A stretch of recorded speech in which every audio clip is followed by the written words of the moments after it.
শীতকাল কিন্তু পড়ে গেছে। হঠাৎ করে যদি কোনো বাগানের মনে হয় আমি এখন থেকে বাগান শুরু করব, এবং এই হঠাৎ বাগান বা খুব ফাস্ট একটা বাগান তৈরি করার একটা পরিকল্পনা থাকলে আপনার মধ্যে, তাহলে কিন্তু আপনাকে আজকে এই ভিডিওটি অবশ্যই দেখতে হবে। কারণ এই ভিডিওটি শুধুমাত্র সেই সমস্ত বাগানীদের জন্য যাদের মাথায় ছট করে চলে এসেছে যে আমার ফ্রি টাইমটা আমি বাগান বা গার্ডেনিংয়ের দিকে একটু ধ্যান দেবো, বা অবসর সময়গুলো আমরা বাগান করে কাটাবো, তার জন্য আজকের এই ভিডিওটি। সবার প্রথমে হচ্ছে, যেহেতু সময়টা অনেক কম, আপনি কোনোরকমভাবে প্রস্তুতি নেননি, হঠাৎ করে আজকের ডেট থেকে প্রস্তুতি নেওয়া শুরু করছেন, তার জন্য আপনাকে এই প্রস্তুতিগুলি নিয়ে আপনার বাগান শুরু করতে হবে। সবার প্রথমে আপনাকে টব ক্রয় করতে হবে। আপনি 4 ইঞ্চি মাপের 5টি ক্রয় করুন, 6 ইঞ্চি মাপের 5টি টব নিন, এবং 8 ইঞ্চি মাপের 5টি টব নিন। এই দিয়ে 15টা টব দিয়ে আপনারা বাগান স্টার্ট করুন। আর এই টবগুলি নেওয়ার পরে অবশ্যই আপনাকে সিলেক্ট করতে হবে গাছ।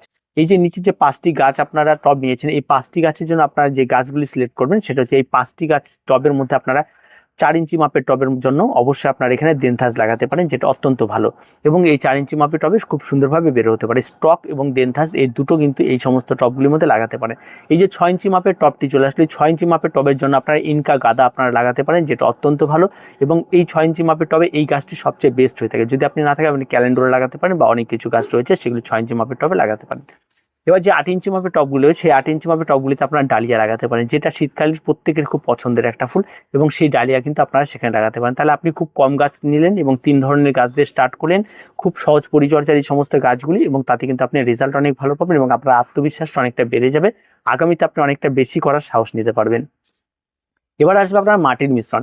এই যে কম সময়ে গাছগুলিকে সুন্দরভাবে বেড়ে তোলার জন্য আপনাকে অবশ্যই একটা মাটির মিশ্রণ তৈরি করতে হবে। এই মিশ্রণটা কিন্তু আপনাকে নিতে হবে এখানে 50% মাটি, 20% বালি, আর আপনার তার সঙ্গে বাকি যে 30% সেটা কম্পোস্ট নিতে হবে। এটা হাড় গুঁড়ো, আপনার ভার্মি কম্পোস্ট হতে পারে, গোবর সার হতে পারে, তার সঙ্গে পাতা পচা সার থাকে, সেগুলো হতে পারে। এগুলো আপনারা কিনতে পারবেন, যেখানে সেখানে যা অ্যাভেলেবেল পেয়ে যাবেন। এবার এই মাটিটার সঙ্গে অবশ্যই আপনাকে প্রথম স্টেজে এসে 1 চামচ ফসফেট মেশাতে হবে, আর তার সঙ্গে 1 চামচ আপনাকে এখানটা মেশাতে হবে পটাশ। এই দুটো আপনারা এই মাটির সঙ্গে মিশিয়ে দেবেন, আর 1/2 চামচ ইউরিয়া। এই দিয়ে এই সমস্ত মাটির সঙ্গে মিশিয়ে দিয়ে আপনারা মাটিটিকে একদিন রেস্টে রাখবেন, তারপর টব ভর্তি করবেন এবং আপনারা চারাটি ক্রয় করবেন। আর চারা ক্রয় করার আগে কিন্তু অবশ্যই আপনাকে কিন্তু বেশ কিছু তথ্য জেনে তারপরে চারা ক্রয় করতে হয়। চারা কিভাবে ক্রয় করতে হয় নার্সারিতে, তার একটা ভিডিও আমাদের এখানে দেওয়া রয়েছে, অবশ্যই সেই ভিডিওটা দেখে আপনারা চারা ক্রয় করবেন। এবং নার্সারি আপনারা আমাদের চ্যানেলে গিয়ে ভিজিট করুন, পেয়ে যাবেন কিভাবে চারা ক্রয় করবেন। সঠিক জাতের চারা কেনাটা অবশ্যই ইম্পর্টেন্ট হচ্ছে। আপনি 5টি চারা কিনে আসেন, যদি দুটো বা একটা মারা যায় তাহলে কিন্তু খুব দুঃখজনক, এবং আপনার সেটা কিন্তু অনেকটাই লস হবে। এবার নতুন বাগানীদের ক্ষেত্রে এটা কখনোই করবেন না। তার জন্য আপনারা সঠিকটা জেনে তারপর আপনারা চারা ক্রয় করুন। এবার মাটি প্রস্তুতি হয়ে গেলে এবার আপনারা চারাগুলি বসিয়ে দেবেন। আর চারাগুলি সবসময় যেন বিকেলের দিকে বসাবেন, এবং তারপরে গাছের গোড়ায় একটু জল দেবেন। আর গাছ দেওয়ার পরে অবশ্যই প্রথম অবস্থাতেই গাছগুলিতে রোদে রাখবেন না। অন্তত আপনারা 6 থেকে 7 দিন একটা হালকা রোদ, হালকা ছায়া লাগে আমরা একটি সিঁড়ি জায়গা আপনার গাছগুলিতে রাখবেন। আর এই কদিন যে গাছগুলি রাখবে, গাছের গোড়ায় জল একেবারেই কম দেবেন, যেহেতু চারা গাছ বেশি যদি টব চ্যাপচ্যাপে থাকে তাহলে চারা গাছগুলো নষ্ট হতে পারে। তার জন্য অবশ্যই আপনাদের খেয়াল রাখতে হবে অল্প পরিমাণ জল, এবং প্রতিদিন গাছের গোড়ায় জল দেবেন। আবার যদি শুকিয়ে যায় আবার বিকেলবেলা করে আবার জল দেবেন। এই পদ্ধতিতে আপনারা গাছের গোড়ায় জল দেবেন।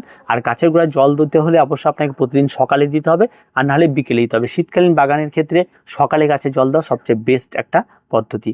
এই সময় যদি আপনার গাছে জল দেন তাহলে গাছগুলো অনেক ভালো হয়ে থাকে। এবার এই দুটোর মধ্যে একটা আপনাদেরকে মেনে চলতে হবে। আর পরবর্তীতে গাছগুলি যখন আবার ঠিক 10 থেকে 15 দিন বয়স হবে, তখন আপনারা গাছে একবার কিন্তু হালকা একটু খাবার প্রয়োগ করবেন। সেই সময় কিন্তু অবশ্যই রাসায়নিক সারই প্রয়োগ করেন আপনারা।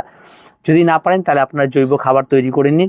আপনারা 1/2 চামচ বা কোনো কিছু, যদি প্রয়োজন না পড়ে, যদি প্লেনভাবে করে দেন তাহলে এনপিকে 20 আপনার লিকুইড সলিউবল একটি খাবার পাওয়া যায়, সেটা আপনারা করে নিন। 1 লিটার জলে 2 গ্রাম গুলে নিয়ে প্রত্যেকটা গাছে আপনারা 200 ml করে ব্যবহার করা শুরু করে দিন, এবং ফুল ফোটা পর্যন্ত আপনারা এটাই ব্যবহার করে যান, এবং খুব ভালো রেজাল্ট পাবেন।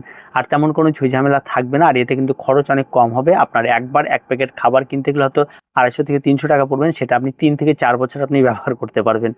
তো এই হচ্ছে সুবিধা রয়েছে নতুন বাগানীদের ক্ষেত্রে। আর বাড়তি কোনো খাবারের ঝামেলায় গেলাম না, কারণ এই কোথায় হাড় গুঁড়ো আনতে যাবো, কোথায় শিংকুচি আনতে হবে, তাতে খরচটা অনেক বেশি হয়, অনেক দাম বেশি এইগুলোর।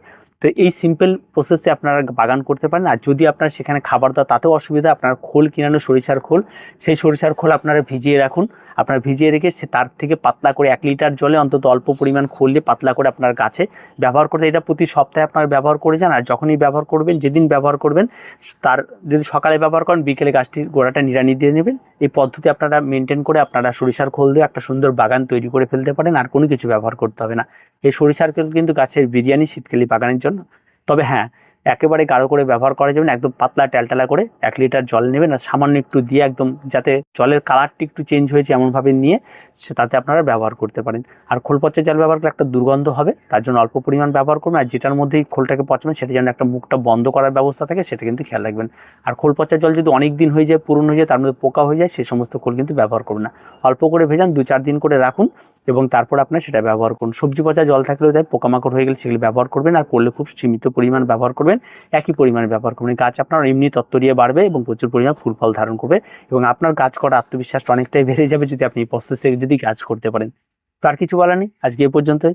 দেখা হবে পরবর্তী ভিডিওতে। প্রত্যেকে ভালো থাকবেন, প্রত্যেকে সুস্থ থাকবেন, আর চ্যানেলটিকে অবশ্যই সাবস্ক্রাইব করে রাখবেন।